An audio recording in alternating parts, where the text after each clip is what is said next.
നിങ്ങളെല്ലാവരും ഒരു academic year എന്ന് പറയാൻ പറ്റത്തില്ല എങ്കിലും ഒരു ഡ്യൂറേഷൻ ഓഫ് കോഴ്സ് കംപ്ലീറ്റ് ചെയ്തു. അടുത്ത എക്സാമിന് വേണ്ടിയിട്ടുള്ള പ്രിപ്പറേഷൻസിലായിരിക്കും.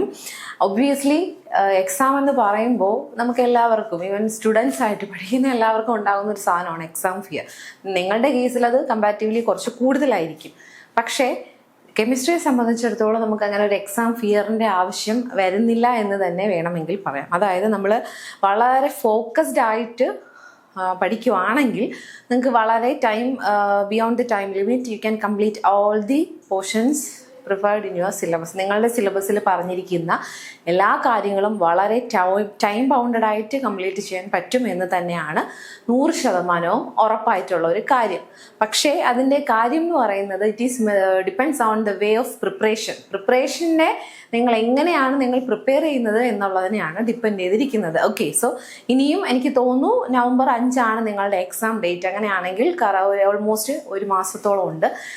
ഇന്ന് മുതൽ പ്രിപ്പയർ ചെയ്ത് തുടങ്ങിയാലും നിങ്ങൾക്ക് സുഖമായിട്ട്, most of you may be focused on your pass mark. അങ്ങനെ ആയിരിക്കണം, പാസ് ചെയ്യാൽ മതി. പക്ഷെ അങ്ങനെയല്ല, നല്ല രീതിയിൽ ഫോക്കസ് ചെയ്ത് പഠിച്ചു കഴിഞ്ഞാൽ നിങ്ങൾക്ക് ഉറപ്പായിട്ടും 50% ആൻഡ് എബോവ് മാർക്ക്, അതായത് ഔട്ട് ഓഫ് 80 ആണ് നിങ്ങളുടെ എക്സാം എങ്കിൽ 45-50 ആ മാർക്ക് വാങ്ങിച്ച് നിങ്ങൾക്ക് ഉറപ്പായിട്ടും പാസ്സാവാനായിട്ട് പറ്റും.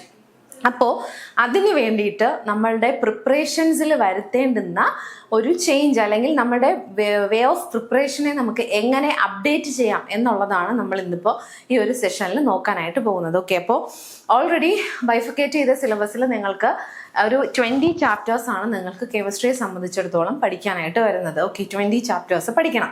പക്ഷേ അതിലും ഉള്ള ഏറ്റവും വലിയൊരു ഹൈലൈറ്റ് എന്ന് പറയുന്നത്, പലരും കൺസിഡർ ചെയ്യുന്നത് ഈ 20 ചാപ്റ്റേഴ്സിനും ഈക്വൽ ഇമ്പോർട്ടൻസ് കൊടുത്ത്, അല്ലെങ്കിൽ എല്ലാ ചാപ്റ്റേഴ്സിൽ നിന്നും ചോദിക്കുന്നത് ഒരേ മാർക്ക് വെയിറ്റേജിലായിരിക്കും എന്നുള്ള വിചാരത്തിലായിരിക്കും നിങ്ങൾ പലപ്പോഴും ടെൻഷൻ ആവുന്നത്. പക്ഷെ സത്യത്തിൽ അതങ്ങനെ അല്ല.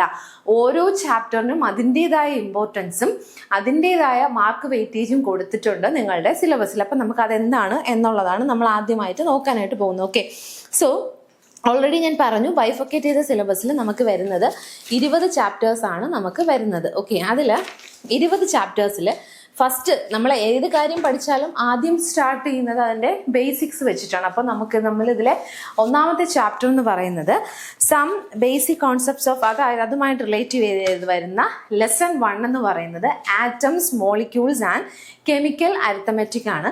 അത് വളരെ ബേസിക് ആയിട്ടുള്ള ഒരു ചാപ്റ്ററാണ്. അതിൻ്റെ മാർക്ക് വെയിറ്റേജ് എന്ന് പറയുന്നത്, നിങ്ങൾക്ക് വരുന്ന ക്വസ്റ്റ്യനിലെ 80 മാർക്കിൻ്റെ ക്വസ്റ്റ്യൻ പേപ്പറിൽ വെറും 4 മാർക്കിന് മാത്രമേ ഈ ഒരു ചാപ്റ്ററിൽ നിന്ന് ചോദിക്കാനായിട്ട് പോകുന്നുള്ളൂ.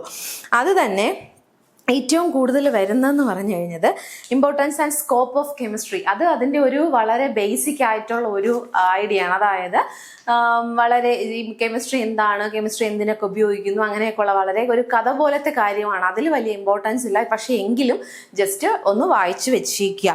പിന്നെ SI യൂണിറ്റ്സ്, അതൊരു 1 മാർക്ക് ക്വസ്റ്റ്യനിൽ വരേണ്ട സാധ്യതയാണ്. അതായത് നോർമലി നമ്മൾ യൂസ് ചെയ്യുന്ന temperature, pressure, volume, density, surface tension, viscosity, അങ്ങനെയുള്ള കോമൺ ആയിട്ട് വരുന്ന കുറേ ടേംസിന്റെ SI യൂണിറ്റ്, അതിൽ ഏതെങ്കിലും ഒരെണ്ണത്തിന്റെ SI യൂണിറ്റ് ഒരു 1 മാർക്ക് ക്വസ്റ്റ്യൻ. അതിൽ ഏറ്റവും വലിയ ഹൈലൈറ്റ് എന്ന് പറയുന്നത്, നിങ്ങളുടെ 80 മാർക്കിന്റെ ക്വസ്റ്റ്യൻ പേപ്പറിൽ ഏകദേശം ഒരു നല്ല പോർഷനും വരുന്നത് 1 mark question, MCQ, multiple choice question and fill in the blanks ഒക്കെയാണ്. അപ്പോൾ നിങ്ങൾക്ക് വളരെ ഈസി ആയിട്ട് പാസ് മാർക്ക് വാങ്ങാനുള്ളവരാണെങ്കിൽ പോലും ഈ 1 മാർക്ക് ക്വസ്റ്റ്യൻ നിങ്ങൾ കറക്റ്റ് ചെയ്ത് കഴിഞ്ഞാൽ ഈസി ആയിട്ട് നിങ്ങൾക്ക് പാസ്സായി പോകാൻ പറ്റും. ഓക്കെ, അപ്പോൾ ഈ 1 മാർക്ക് ക്വസ്റ്റ്യൻ അറ്റൻഡ് ചെയ്യണമെങ്കിൽ നിങ്ങൾ ആദ്യം ഡെവലപ്പ് ചെയ്യേണ്ടത് നിങ്ങളുടെ റീഡിങ് സ്കില്ലാണ്.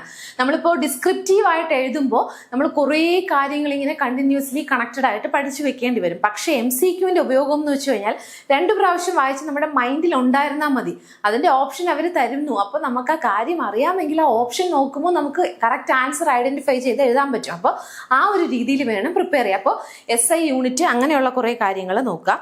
പിന്നെ അതിൻ്റെ അകത്ത് വരുന്ന ഇമ്പോർട്ടൻ്റ് ആയിട്ടുള്ള, അല്ലെങ്കിൽ 2 മാർക്കിന് അല്ലെങ്കിൽ 1 മാർക്കിന് തന്നെ ഫിൽ ഇൻ ദ ബ്ലാങ്ക്സ് ചോദിക്കാൻ പറ്റുന്നതാണ് ലാസ് ഓഫ് കെമിക്കൽ കോമ്പിനേഷൻ, ലാ ഓഫ് കൺസർവേഷൻ ഓഫ് മാസ്, ലാ ഓഫ് ഡെഫിനിറ്റ് പ്രൊപ്പോർഷൻ, ലാ ഓഫ് മൾട്ടിപ്പിൾ പ്രൊപ്പോർഷൻ, അങ്ങനെ വരുന്ന കുറേ ലോസും ഡാൾട്ടൺസ് അറ്റോമിക് തിയറിയും. അത് വളരെ ഇമ്പോർട്ടൻ്റ് ആണ്. അതും നന്നായിട്ട് ഒന്ന് ഫോക്കസ് ചെയ്ത് വെച്ചിരിക്കുക.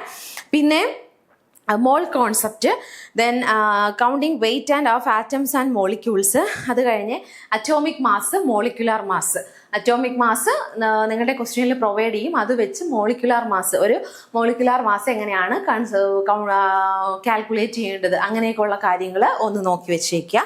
പിന്നെ chemical formula, percentage composition, molecular formula, empirical formula, പിന്നെ molar mass, mole mass, volume relationship, simple വളരെ സിമ്പിൾ ആയിട്ടുള്ള കാര്യം. അതുപോലെ ലിമിറ്റിംഗ് റിയേജന്റ് ആണ് ആ ലെസണിൽ വരുന്ന ലാസ്റ്റ് ടോപ്പിക്. അത് മോസ്റ്റ് ഓഫ് ദി ടൈം നിങ്ങളുടെ ക്വസ്റ്റ്യൻ പേപ്പറിൽ ഒരു 1 മാർക്ക് ക്വസ്റ്റ്യൻ അല്ലെങ്കിൽ ഫിൽ ഇൻ ദ ബ്ലാങ്ക്സ് ആയിട്ട് കണ്ടിട്ടുണ്ട്. അപ്പോൾ അത് ജസ്റ്റ് നോക്കി വെച്ചാൽ, അപ്പം മോസ്റ്റ് പ്രോബബ്ലി ഈ ഒരു ലെസണിൽ നിന്നും കൂടുതലും വരാൻ പോകുന്നത് 1 മാർക്ക് ക്വസ്റ്റ്യനെ ബേസ് ചെയ്തിട്ടോ അല്ലെങ്കിൽ ഒരു 2 മാർക്ക് ക്വസ്റ്റ്യൻ, ഒരു ഷോർട്ട് ആൻസർ ക്വസ്റ്റ്യൻ ആയിട്ട് ചിലപ്പോൾ ഈ ലോ ഓഫ് പ്രപ്പോർഷനോ അല്ലെങ്കിൽ അവഗാഡ്രോസ് ലോയോ അങ്ങനെ ഏതെങ്കിലും ഒരു ലോയെ 2 മാർക്കിന് ചോദിക്കും.